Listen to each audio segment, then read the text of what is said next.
میں نے، آپ نے، تقریباً ہم سب نے بچپن سے ایک ایکسپیریمنٹ کے بارے میں سن رکھا ہے، ایک تجربے کے بارے میں، کہ کسی سائنسدان نے ایک مرتے ہوئے آدمی پر تجربہ کیا اور اس کی زندگی اور موت کے بعد کے وزن میں، یعنی اس کے جسم کے وزن میں 21 گرام کا فرق تھا۔ لہٰذا انہوں نے یہ نتیجہ نکالا کہ روح کا وزن 21 گرام ہوتا ہے۔ اب یہ تجربہ ہوا تو ضرور تھا، لیکن اسے 1901 میں ڈنکن میک ڈوگل نے کیا تھا، آج سے 120 سال پہلے، اور یہ تجربہ آج کے سائنٹیفک میرٹس پر پورا نہیں اترتا۔ تو پھر کیا ہے یہ روح؟ روح کا ذکر بہت سے مذہبی اور فلسافیکل معاشروں میں اس طرح سے ملتا ہے کہ وہ کسی بھی زندہ چیز کی ایک ایسنس ہوتی ہے۔ گریکس یعنی کہ یونانی سے سائیکی کہتے تھے، جس کا مطلب ہے سانس یا پھونک۔ اسی طرح لیٹن زبان میں اس کا نام اینیما تھا، بلکہ دراصل یہی لفظ اینیما آج کے لفظ اینیمیشنز کا مواخذ بھی ہے، جس میں کمپیوٹر سے بنے کسی کریکٹر کو اینیمیٹ کیا جاتا ہے، اسے حرکت دی جاتی ہے، ایک طرح سے اس میں روح ڈالی جاتی ہے۔ یہودی اور عیسائی کہتے ہیں کہ یہ ایک نظر نہ آنے والی کوئی چیز ہے کہ جس سے شعور دیا گیا ہے، اور ویسے تو تمام جانداروں میں روح ہوتی ہے، لیکن صرف انسانی روح ایسی ہے کہ جو ہمیشہ کی زندگی پا سکتی ہے، جبکہ ہندو اور جینزم کے لوگ کہتے ہیں کہ بیکٹیریا سے لے کر ویل تک ہر جاندار میں روح یا آتما ہوتی ہے۔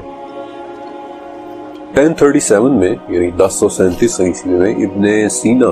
ہمدان کی ایک جیل میں تھے، اور وہاں انہوں نے ایک تھاٹ ایکسپیریمنٹ کیا تھا جسے دی فلوٹنگ مین ایکسپیریمنٹ یا پھر تیرتے ہوئے انسان والا تجربہ کہتے ہیں۔ ابن سینا کہتے ہیں کہ تصور کریں، امیجن کریں کہ ایک شخص ہوا میں تیر رہا ہے، سسپینڈڈ ہے، اس کے گرد کچھ بھی نہیں ہے، اور نہ ہی اس کے جسم کا کوئی حصہ کسی شے کو چھو رہا ہے، ٹچ کر رہا ہے۔ اس کے جسم کی تمام سینسز اس وقت ڈسکنیکٹڈ ہوئی پڑی ہیں،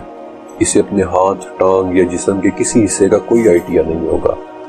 لیکن اس سب کے باوجود اسے اپنے ہونے کا احساس ضرور ہوگا، اسے یہ ضرور پتا ہوگا کہ وہ ایگزسٹ کرتا ہے، اور یہاں سے ابن سینا یہ نتیجہ نکالتے ہیں کہ اپنے ہونے کا احساس ہی روح ہے کہ جو کسی بھی جسمانی ضرورت سے مبرہ ہے۔ ابن سینا کے اس تھاٹ ایکسپیریمنٹ کو بڑی شہرت ملی تھی، اور ان کے نظریات کو 15ویں صدی کے پھر فرینچ فلاسفرز نے آگے بڑھایا تھا، لیکن روح کا کانسیپٹ ابن سینا سے کہیں زیادہ پرانا ہے۔ 3000 سال پرانے کتابوں میں بھی اس کا ذکر ہے، مثلا ترکی سے ملا 2800 ایئرز اولڈ ایک کتبہ جسے کتموا سٹیلے کہتے ہیں، اس پر لکھا تھا کہ یہ کتبہ میری روح کی خوشی کے لیے ہے۔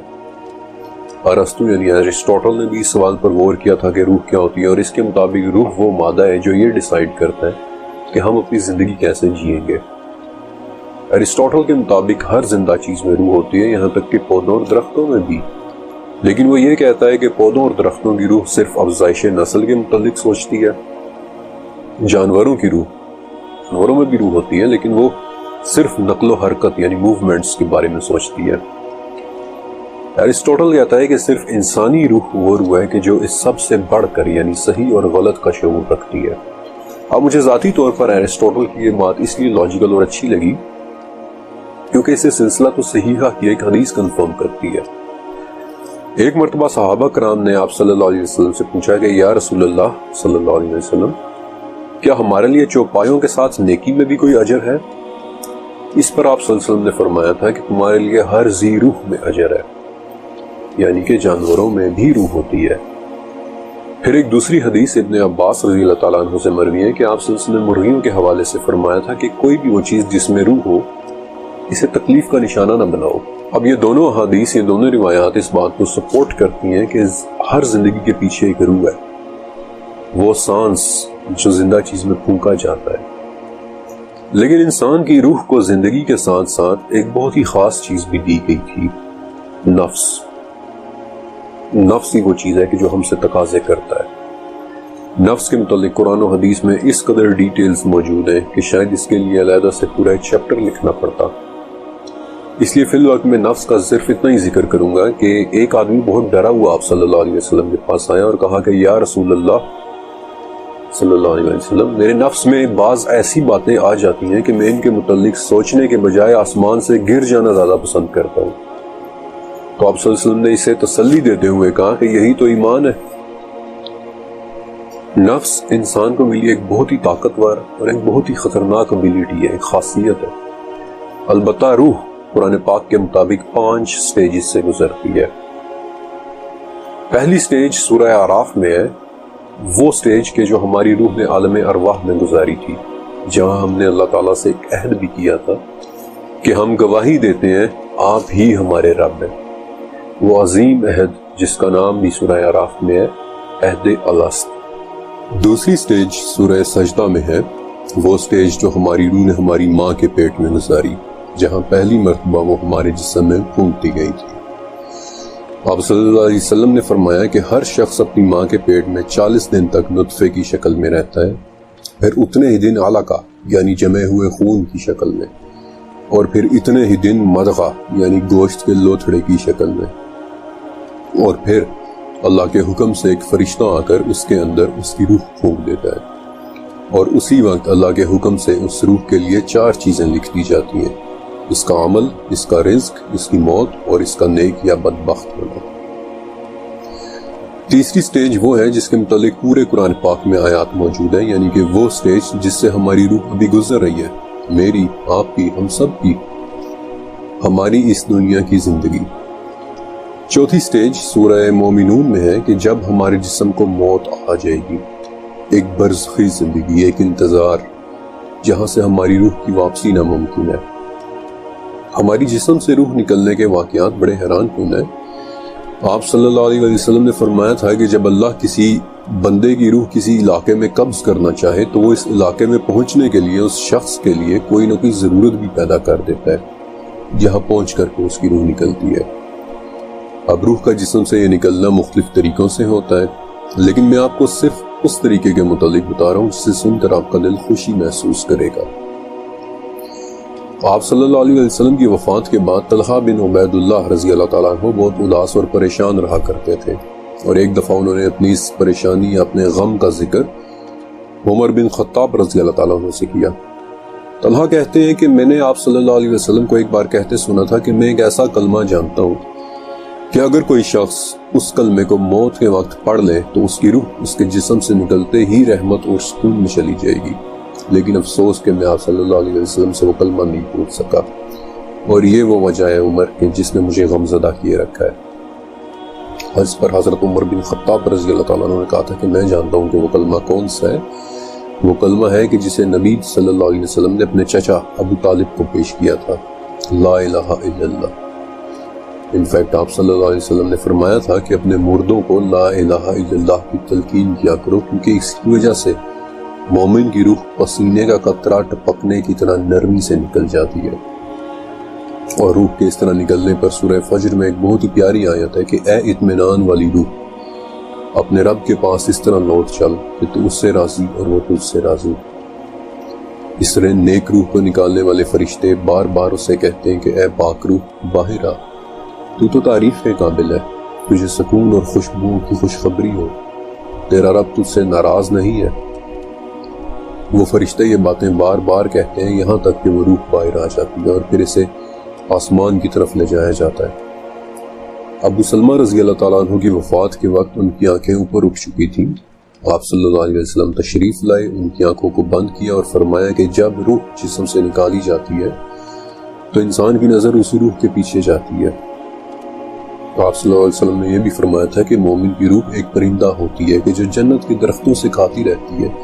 یہاں تک کہ جس دن اللہ نے اسے اٹھانا ہوگا وہ اس کی روح کو اس کے جسم میں لوٹا دے گا۔ بلکہ اسی حوالے سے ایک اور بڑی پیاری حدیث بھی ہے جہاں ام ہانی کہتی ہے کہ میں نے آپ صلی اللہ علیہ وسلم سے پوچھا یا رسول اللہ، جب ہم مر جائیں گے تو کیا ہم ایک دوسرے سے ملیں گے؟ کیا ہم ایک دوسرے کو دیکھیں گے؟ اس پر آپ صلی اللہ علیہ وسلم نے جواب دیا کہ تمام روحوں کو پرندوں کی شکل دے دی جاتی ہے، وہ درختوں سے کھاتی رہتی ہیں اور قیامت کے دن ہر روح دوبارہ اپنے جسم میں داخل ہو جائے گی۔ لیکن آپ صلی اللہ علیہ وسلم نے یہ بھی فرمایا تھا کہ روح اس وقت تک درمیان میں معلق بھی رہتی ہے کہ اگر اس پر کوئی قرض باقی ہو تو، اور پھر شروع ہوتی ہے ہماری روح کے سفر کی آخری سٹیج، ایک ہمیشہ کی زندگی۔ قرآن پاک میں ہماری روح کا 2 مرتبہ اس کے نام سے ذکر ہے، جن میں سے ایک بار سورہ زمر میں ہے کہ اللہ روحوں کو ان کی نیند کے وقت قبض کر لیتا ہے، پھر جن روحوں پر موت کا حکم لگ چکا ہوتا ہے انہیں اپنے پاس روک لیتا ہے اور باقی روحوں کو چھوڑ دیتا ہے۔ اب ہماری روحیں نیند کے دوران ہمارا جسم چھوڑ کر کیسے چلی جاتی ہیں، یہ فی الوقت ایک راز ہے۔ بالکل ویسے ہی جیسے عمر بن عاص رضی اللہ تعالیٰ عنہ سے مروی وہ حدیث کے جہاں آپ صلی اللہ علیہ وآلہ وسلم نے فرمایا تھا کہ مومنوں کی روحیں ایک دن اور رات کے فاصلے پر جا کر دوسری روح سے ملتی ہے، چاہے انہوں نے ایک دوسرے کو دیکھا بھی نہ ہو۔ رات کو ہماری روحیں جسموں سے کیسے نکل جاتی ہیں، یہ کیسے سفر کرتی ہیں، ہم شاید اس بارے میں کبھی بھی نہ جان سکیں۔ روح کے متعلق ہم تقریباً کچھ بھی نہیں جانتے، لیکن اس کے بارے میں تجسس طویل زمانے سے انسان کے اندر ہے۔ عبداللہ بن مسعود رضی اللہ تعالیٰ عنہ کہتے ہیں کہ ایک بار میں آپ صلی اللہ علیہ وسلم کے ساتھ تھا اور ہم مدینہ کی کھنڈرات میں چل رہے تھے۔ آپ صلی اللہ علیہ وسلم کے ہاتھ میں سہارے کے لیے کھجور کی ایک چھڑی تھی، تو کچھ یہودی ہمارے قریب سے گزرے۔ ان میں سے ایک نے دوسرے سے کہا کہ ان سے روح کے بارے میں پوچھو۔ پھر کسی اور نے کہا کہ ایسا نہ ہو وہ کوئی ایسی بات کہہ دیں کہ جو تمہیں اچھی نہ لگے۔ پھر کسی اور نے کہا کہ نہیں، ہم ضرور پوچھیں گے۔ اور عبداللہ بن مسعود کہتے ہیں کہ بالآخر ایک شخص نے رخ کر کہا کہ اے ابو قاسم، یہ روح کیا چیز ہوتی ہے؟ آپ صلی اللہ علیہ وسلم خاموش رہے۔ پھر آپ صلی اللہ علیہ وسلم نے اپنا سر آسمان کی طرف اٹھایا اور میں سمجھ گیا، عبداللہ کہتے ہیں کہ میں سمجھ گیا کہ آپ صلی اللہ علیہ وسلم پر وحی اتر رہی ہے۔ اور جب آپ سے وہ کیفیت دور ہو گئی تو آپ نے سورہ اسراء کی 85 نمبر آیت تلاوت کی تھی، وہ آیت کہ جہاں قرآن پاک میں دوسری مرتبہ روح کا نام سے ذکر ہے کہ یہ آپ سے روح کے بارے میں پوچھ رہے ہیں، کہہ دیں کہ روح میرے رب کا حکم ہے اور تمہیں بہت ہی کم علم دیا گیا ہے۔ اب آخر میں روح کے متعلق ایک بہت ہی خوبصورت حدیث کہ جو مجھے ذاتی طور پر بہت پسند ہے اور الفاظ کے معمولی فرق کے ساتھ وہ حدیث صحیح مسلم، ابو داؤد، مسند احمد اور مشکات المصابیح میں بھی ہے۔ یہ حدیث حضرت ابو ہریرہ رضی اللہ تعالیٰ عنہ سے مروی ہے کہ عالم ارواح میں ہماری روحیں گروہوں کی صورت میں رہتی تھی۔ جن روحوں کا وہاں آپس میں تعارف ہو گیا ان کے درمیان اس دنیا میں بھی محبت ہو جاتی ہے، اور جو روحیں وہاں آپس میں انجان رہی ہوں وہ اس دنیا میں بھی ایک دوسرے سے اجنبی رہتی ہیں۔ اس حدیث پاک کے مطابق جب بھی میں کسی ایسے شخص سے ملوں جس سے ایک مانوسیت، ایک فطری کشش سی محسوس ہو، جس سے بات چیت کر کے لگے کہ پتہ نہیں میں اسے کب سے جانتا ہوں، تو میرے ذہن میں ہمیشہ یہ آتا ہے کہ شاید ہمارا تعارف روحوں کے اس عالم میں ہی ہو چکا تھا۔